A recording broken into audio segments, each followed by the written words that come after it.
High on a hill was a lonely goat herd, lay, hoodlay, hoodlay. It's a story of community frustration and rehabilitation mixed in with some innovation. So where are the goats now that once ran amok around the streets of Ourimbah on the Central Coast? They all left here about 5 years ago and they've bred, so we've got about 40 out here at the moment.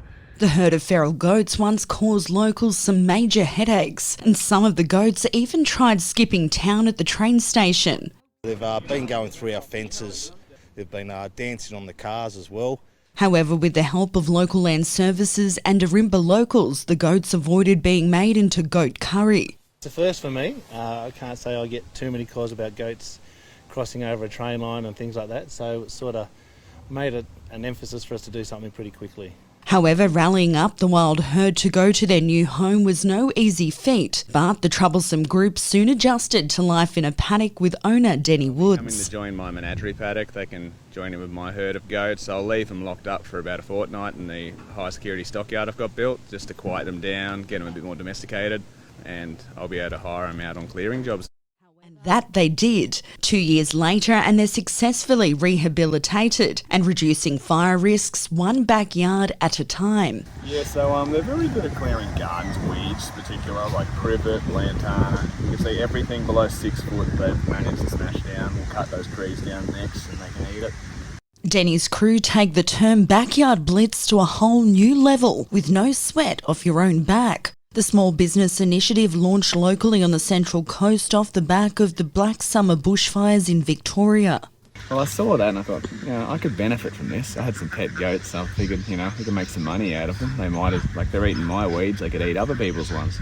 So I had a couple of old quiet weathers like Vinny and that, and I took them around people's backyards, starting around Wyoming, Narara, Gosford, and then 3 years later we're hiring them out down Sydney way, Dural, Newcastle. Pretty much anywhere that'll pay for them to come down. If you have a collarbond fence or paling fencing, that's the best one, because then I don't have to tether them. Ideally we leave them loose in the yard. They are electric fence trained now. It's still best to have the traditional fencing there because they'll find a way out if they get a chance. Some people get them back twice because the kids like them so much, like having pets. Like I've got a couple of people that get them in every few months and they don't even bother mowing anymore, they just get the goats in. So if you've got an overgrown area, how long would it take, a goat or if you go... Suburban backyard, if I send a couple like Lucky, who's a miniature, it'll probably take about a month, like 4 like him. Or if I send one like the one at your place, Michael or Vinny, or Chad and Lewis, like the big giant ones, they can do it in like a fortnight maybe, depending on how grown. Like that big white goat of yours, probably clear it in a week. It depends on which size one and what the people want.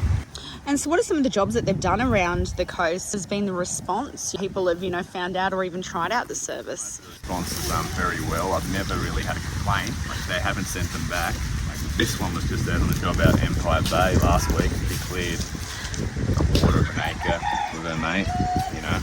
And they're, as you can see, they're only small nanny goats. That little grey one, he's not a very big animal. So you started this initiative off the back of seeing the bushfires. Obviously, it's obviously chemical free, but it's also hazard reduction, It's in the name, Central Coast Goats Fire Hazard Reduction Services. So I don't have to worry about fires at this paddock for sure.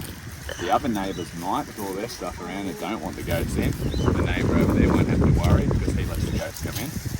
And I guess that particularly matches up because they're worried about spot fires over this because of the wet weather we've had this year. All the underbrush, they've killed everything that's like under a couple of metres, so there's nothing really to start burning. You just got all this dead wood. It's not even dead, it's alive, but it'll be dead if I leave them out on it long enough. If I were to leave them loose here for a few months without rotating them around, they would eat it to the ground. The trees would end up falling over because they'd ring bark them and they'd die. Which I don't really want because it's a pretty good food source for them while they're here, not on jobs, and I can show people how well they clear it. Yeah.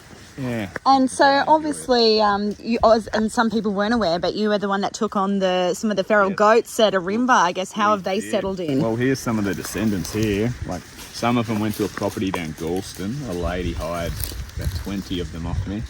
Liked them that much that she ended up buying them off me. Mate, got a vet into the sex all the billy goats, and they just kept them for pets and that. Like less effort for me as well, having to go trap them again because they didn't like being handled. But as you can see, I've got some of the descendants here. Anything with a bit of colour in it, or this little billy goat here, he's related to them. So yeah, we've kept some of the female ones that are easier to tame, but yeah, the male ones went down there, and they're still going well. Last time I heard earlier this year, they love them and don't have to worry about fires there because they've eaten it down to the ground. They're just good pets for them as well now.